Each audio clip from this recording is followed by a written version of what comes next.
இந்த உலகத்தில் ஒரு சிலருக்கு இறைவன் அதிகமான செல்வத்தையும் வாழ்க்கை வசதிகளையும் ஏற்படுத்தி கொடுத்துருப்பான். அப்படி கொடுத்தது ஒரு பாக்கியம் என்று வச்சுக்கிட்டாலும் அந்த காசு பணத்தை இறைவனுடைய பாதையில் செலவழிக்காம ஜக்காத் கொடுக்காம ஏழை எளிய மக்களுக்கு உதவி செய்யாமல் இருந்தாங்கன்னா அவங்களுடைய தண்டனை என்ன தெரியுமா?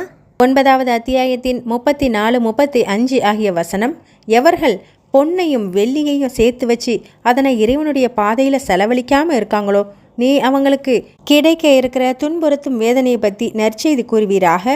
அந்த வெள்ளியும் தங்கமும் சூடு காட்டப்பட்டு பழுக்க காய்ச்சி அவங்களுடைய நெத்தியிலையும் விழாப்புறத்திலையும் முதுகுலையும் சூடு போடப்படும்.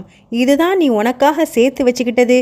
எனவே இன்றைய தினம் இதனை டேஸ்ட் பண்ணி பாரு அப்படின்னு மறுமையில் அவங்களுக்கு சூடு போடப்படும். ஆக செல்வம் கொடுக்கப்பட்டதெல்லாம் அதை இறைவனுடைய பாதையில் செலவழிக்கத்தானே தவிர இந்த உலகத்தில் சந்தோஷமாக வாழ்கிறதுக்கு அல்ல.